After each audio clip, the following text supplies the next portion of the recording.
Para bapak, ibu, saudara dan saudari, shaimin, shaimat dan shaimut yang dirahmati Allah Subhanahu wa taala. Yang mana yang shaimut ini?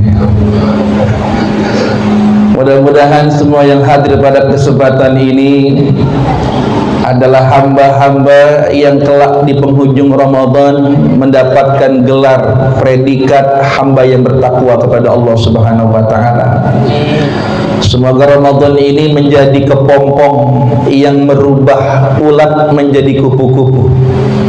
Merubah ulat menjadi kupu-kupu. Karena ada dua jenis binatang yang ikut puasa juga. Ada ular, ada ulat. Ada ular, ada ulat.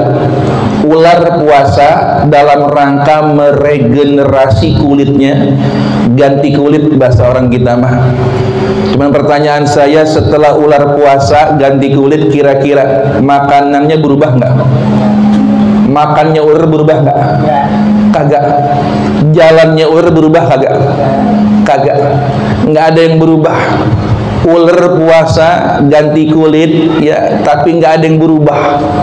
Maka orang beriman, orang Islam kalau puasa kagak berubah sifat dan karakternya, tidak menjadikannya lebih baik, maka sifatnya sama seperti sama seperti ular. Kenapa? Puasa nama puasa nganti aya perubahan. Tapi ulat, sosok binatang yang tadinya sangat merugikan, menjijikkan, tidak enak dipandang oleh mata, namun pada titik tertentu ulat akhirnya bosan. Dia bungkus dirinya dalam kepompong, berhari-hari menahan panas hujan, kelaparan dan kehausan. Namun setelah kepompong terbuka, sosok ulat telah tiada, berubah menjadi kupu-kupu. Itulah hakikat orang yang berpuasa. Maka mudah-mudahan Ramadan ini adalah kepompong yang merubah kita menjadi hamba yang lebih baik dari sebelumnya. Amin ya rabbal alamin. Yang saya muliakan, guru kita Ibunda Ustazah Nur Laila itu hadir di sana di belakangnya. Pimpinan Majelis Al-Hanafiyah ya. Yang terhormat keluarga besar Majelis Taklim Al-Hanafiyah, bil khusus Adinda Imam sebagai yang menjadi asbab mengundang saya pada kesempatan ini. Sangat berbahagia hati bisa kumpul dengan pemuda-pemudi yang soleh dan solehah ini. Ini kayaknya masih muda-muda ya kelihatannya ya. Apa kayak singa doang ini muda ini? Kelihatannya doang ya. Iya, ini sih kelihatannya 17 ke bawah semua ini. Iya, masih dan masih banyak yang jomblo kelihatannya ini. Iya. Bener pisan. Nah, makanya ini saya sangat bangga sekali anak-anak muda tapi kalian punya jubah yang tua. Kalian muda tapi punya pola pikir yang tua. Kenapa demikian? Karena anak muda itu terbiasa hanya mementingkan dirinya sendiri. Tapi di sini saya melihat sosok pemuda-pemudi yang bukan hanya mementingkan tentang masa depannya sendiri, tapi juga tentang kepentingan anak-anak kita di sebelah sini. Ini anak-anak kita yang tercinta, anak-anak yatim dititipkan oleh Rasulullah kepada kita. Salah satu gelar Nabi kita Abul Yatim, bapaknya anak yatim. Jadi Rasul itu sangat, para penyantun yatim itu hanya didapatkan dalam hadis tentang penyantun yatim saja. Nabi bersabda, ana wa kafilul yatimi fil jannah kahatain. Aku dengan penyantun yatim di surga seperti dua jari ini. Ini dekat apa jauh nih jari begini nih? Dekat apa jauh ini? Dekat. Bayangkan saja. Rasul mau membersamai para penyantun yatim di surga, sedangkan kita tahu surga yang terbaik, surga yang terindah adalah surga yang di dalamnya ada Rasulullah SAW. Sedangkan penyantun yatim bersama Nabi di surga kahatain, seperti dua jari ini. Maka membersamainya Nabi dengan penyantun yatim tidak ditemukan dalam riwayat yang lain, hanya dalam riwayat orang-orang yang menyantuni orang anak-anak yatim. Maka beruntunglah kalian adik-adikku dari PT apa? Hah? PT Neo. Neo. Singkatan apa Neo itu? Enggak ada singkatan. PT Neo, ya Allah, ini anak-anakku, kalian pandang wajah abang empok kalian itu, ya. Ini orang-orang yang dermawan yang sudah menyantuni kalian. Doain yang masih jomblo lebih cepat laku, ya, ya, yang biar gampang urusannya semuanya, ya. Nah, jadi membersamainya Nabi kepada penyantun yatim ini di surganya Allah begitu dahsyat, saudara. Bahkan ketahuilah bahwa menyenangkan hati orang itu ibadah yang paling utama. Dalam kajian ilmu tasawuf, target paling utama ngaji tasawuf itu bikin seneng hati orang, nyenengin hati umatnya Rasulullah Shallallahu Alaihi Wasallam. Makanya Nabi sabdakan, idkhalus surur fi qalbil mu'min afdalu min ibadati sittina sana. Menyenangkan hati seorang mukmin lebih baik daripada ibadah 60 tahun. Ibadah 60 tahun, jangan kata 60 tahun, taraweh 60 menit berat ya. Di sini tarawih berapa menit tarawih? Di tempat saya tarawih 8 menit selesai. Ya. Ya. Jangankan ibadah 60 tahun, tapi saudara, membahagiakan seorang mukmin, hati orang bikin bahagia nih. Orang dibikin seneng, bikin bahagia, dibikin hilang kesusahannya, dibikin hilang kesedihannya. Antum lebih baik daripada ibadah 60 tahun. Nyenengin hati orang. Nah, sekarang saya tanya anak-anak, adik-adik seneng nggak diundang santunan hari ini? Jawab yang kompak sayang. Senang tidak? Seneng. Seneng tidak?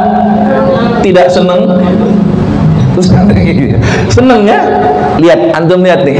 Ini ada berapa Bang Imam totalnya yang diundang? Ada 20. 20 hati kalian bahagiakan. 20 hati anak yatim kalian bahagiakan. Hadis tadi, 1 hati orang beriman saja kau bahagiakan lebih baik daripada ibadah 60 tahun. Bagaimana dengan 20 hati anak yatim yang kau bahagiakan? Masya Allah. Ya, berarti ini antum-antum ini casingnya doang, ini manusia ini, dalamannya malaikat semua ini. Wow, dahsyat amat ini. Iya, luar biasa. Nah, jadi nyok, sekarang sebisa semampu kita bikin bahagia orang lain. Di kesempatan ini antum ditakdirkan bisa ngebahagiain anak-anak kita. 60 tahun ibadah masih kalah dengan membahagiakan hati seorang mukmin. Bahkan dalam kitab Tanqil Qauli katakan, inna fil jannati daron yuqalu lahu darul farah.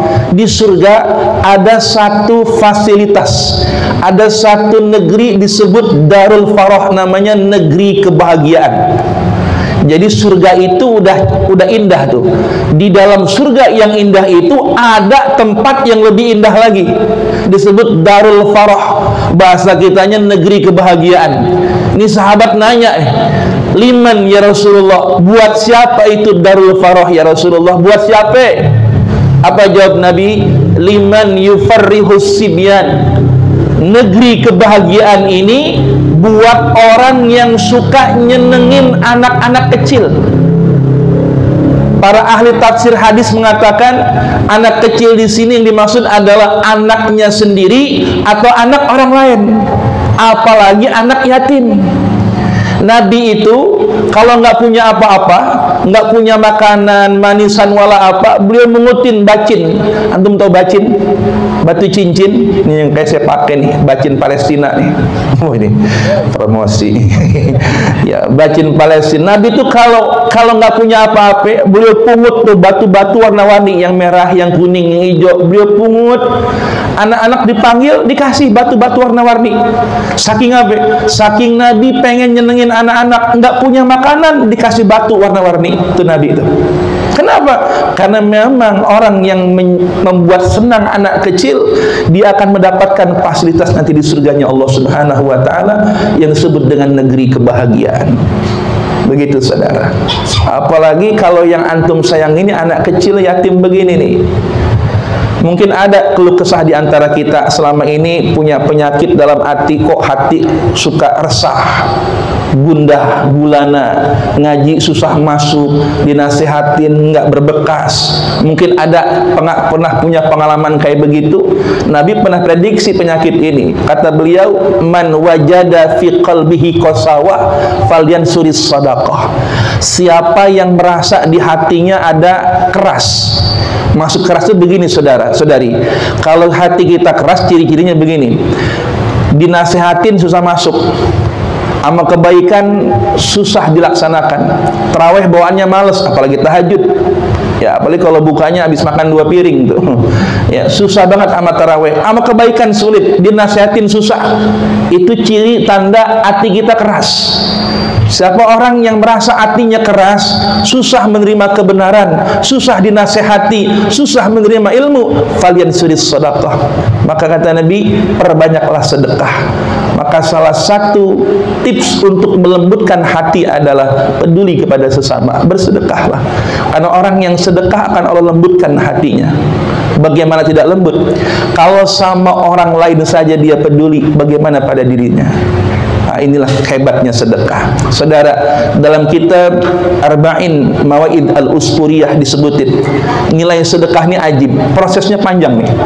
Ini ada cukup unik. Ada riwayat dari sahabat Ibnu Umar radhiyallahu anhuma. Ketika turun ayat begini, A'udzubillahi minasyaitonirrajim, faman ya'mal mithqala dzarratin khairan yarah. Surat apa itu ya? Surat Al-Zalzalah ayat keberapa? 7. Faman ya'mal mithqala dzarratin khairan, artinya siapa orang yang melakukan kebaikan sebesar biji dzarrah. Apa biji dzarrah? Biji kecil banget, maka ia akan temukan balasannya. Sekecil-kecilnya perbuatan baik dibalas dengan balasan yang sama.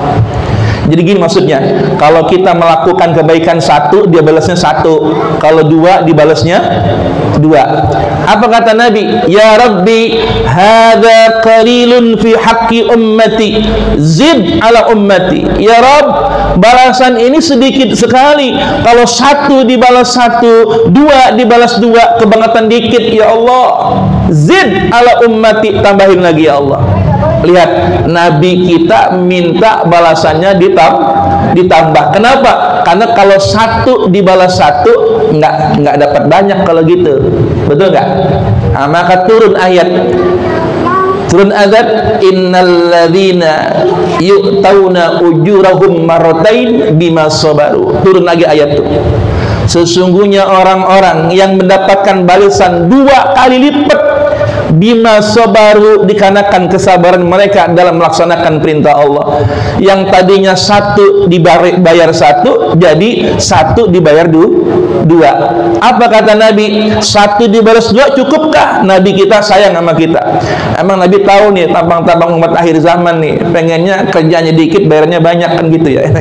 Kan enak ya, kerjanya dikit gajinya gede, kan enak gitu ya. Nabi kita tuh pengennya begitu. Kata Nabi, ya Allah, kalau 1 dibalas 2 kedikitan, tambahin. Maka Allah balas lagi, man jaa bil hasanati falahu asyru amsalihha. Ya Muhammad, kalau 1 dibalas 2 sedikit, maka barang siapa umatmu yang melakukan kebaikan, ku balas 10. Kalau begitu 1 dibalas, kira-kira kalau beli 1 dapat 10, banyak apa dikit itu? Menang banyak, menang dikit itu? Menang banyak. Itu kata kita, kata Nabi beda lagi Bang Mail, mana Mail? Dua nih. Ini kayaknya adik abang beda emak ini. Iya. 1 dibalas 10 udah banyak buat kita, buat Nabi. La ya Rab, hadza qalilun fi haqqi ummati. Ini masih sedikit ya Allah, tambahin lagi. Tuh lihat Nabi kita mas sayang banget sama kita. 1 dibalas 10 masih minta nambah. Maka Allah pun nggak ada bosan-bosannya mengikuti permintaan kekasihnya Rasulullah.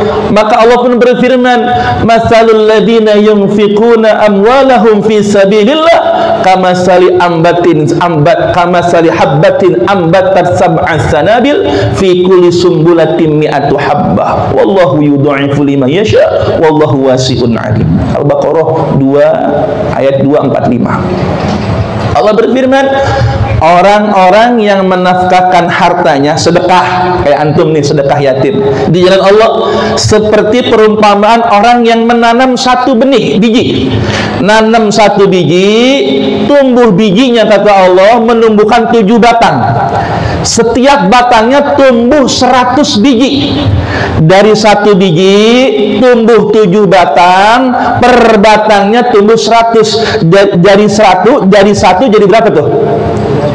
700 bijinya atuh, tumbuh pohon 7 cabang, per cabangnya 100 biji. Dari 1 jadi berapa?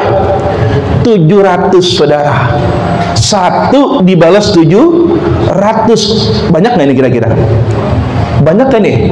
Antum ngasih 1 dibayar 700, banyak nggak kira-kira? Banyak udah ini. Banyak bener Jo. Bayangin kalau kita ngasih 1 juta, berarti balasannya 700 juta. Banyak nggak kira-kira? Banyak. Tapi apa kata Nabi? Nabi kita nggak begitu mikirnya. Nabi pengen buat umatnya lebih lagi. Apa kata beliau? Nabi nggak bilang sedikit. Nabi kata apa? Ya Rabb, zid ala ummati. Wahai Tuhanku, tambahin lagi dong ya Allah. Tambahin lagi ya Allah, jangan 700, tambahin lagi. Ya Rabb. Akhirnya turun lagi ayat, innalladzi mandzalladzi yuqridullaha qardan hasana fayudha'ifahu lahu ad'afan katsirah. Al-Baqarah Al-Qasas. Allah berfirman, sesungguhnya orang-orang yang menghutangi Allah dengan hutang yang baik. Nah, catat baik-baik. Sesungguhnya orang-orang yang menghutangi Allah. Kok bisa Allah berhutang? Bisa. Antum mau tahu cara menghutangi Allah? Caranya begini. Ini udah antum santunin anak yatim, beri kepada duafa, nyumbang ke masjid, ke majelis salim. Antum lihat nih, perhatikan baik-baik, ada yang kurang nggak di sini? Antum perhatiin baik-baik, ini majelis salim, ada yang kurang nggak? Ada yang kurang nggak? Perhatiin baik-baik, ada yang kurang nggak? Perhatiin baik-baik. Kalau antum mau menghutangi Allah, nih caranya. Nih, hutangi Allah. Karena gini, nanti di yaumil qiyamah, orang yang punya utang di dunia bakal bayar utang di akhirat. Tapi nanti juga Allah bakal bayar utang di akhirat. Para sahabat nanya, ya Rasulullah, kalau manusia bayar utang sama manusia kami paham, tapi gimana caranya Allah bayar utang sama manusia? Apa jawab Rasulullah? Sesungguhnya Allah membayar hutang kepada manusia 2 hal. Yang pertama adalah pahala yang tidak Allah balas di dunia, maka Allah bayar di akhirat. Yang kedua, doa-doamu yang tidak dikabulkan di dunia, maka Allah bayar di akhirat. Maka saudara, jangan takut. Antum sedekah, antum doa nggak kabul-kabul, itu tandanya disimpan buat di akhirat. Maka siapa orang yang menghutangi Allah, fayudha'ifahu lahu ad'afan katsira, Allah lipat gandakan dengan lipatan yang sangat banyak. Itu saudara, dari 700 menjadi sangat banyak. Kalau sangat banyak kira-kira masih bisa dihitung apa kagak? Masih bisa. Sangat banyak masih bisa dihitung. Apakah Nabi merasa cukup? Enggak. Kata Nabi apa? Ya Rabb, zid ala ummati, tambahin lagi ya Allah. Padahal udah banyak. Akhirnya puncaknya Allah berfirman, innama yuwaffas sabiruna ujurahum bighairi hisab. Sesungguhnya orang-orang yang sabar nih, kayak antum nih, sabar. Ya, THR malah disedekahin. Begitu ya? Betul nggak ini? Ini kan hasil THR ya? THR disisihin buat sedekah anak yatim. Sabar antum. Antum sabar menghadapi kewajiban menjalani perintah Allah Subhanahu wa taala, maka pahala buat antum bighairi hisab, tanpa ada lagi hitungannya. Saking banyaknya pahalanya kagak ada hitungannya lagi. Jam berapa Bang? Udah Bang? Iya, udah cukup ya. Nah gitu ya. Jadi intinya saudara, dengar baik-baik nih ya. Kita berharap kepada Allah Subhanahu wa taala, ini catat baik-baik, apa yang antum keluarkan hari ini akan kekal abadi selama-lamanya. Catat 3 hal ini. Yang pertama, harta yang dimakan hanya akan menjadi kotoran. Harta yang disimpan hanya akan menjadi rebutan. Rebutan siapa? Ahli waris. Yang ketiga, harta yang disedekahkan akan menjadi tabungan dan simpanan kawan kita.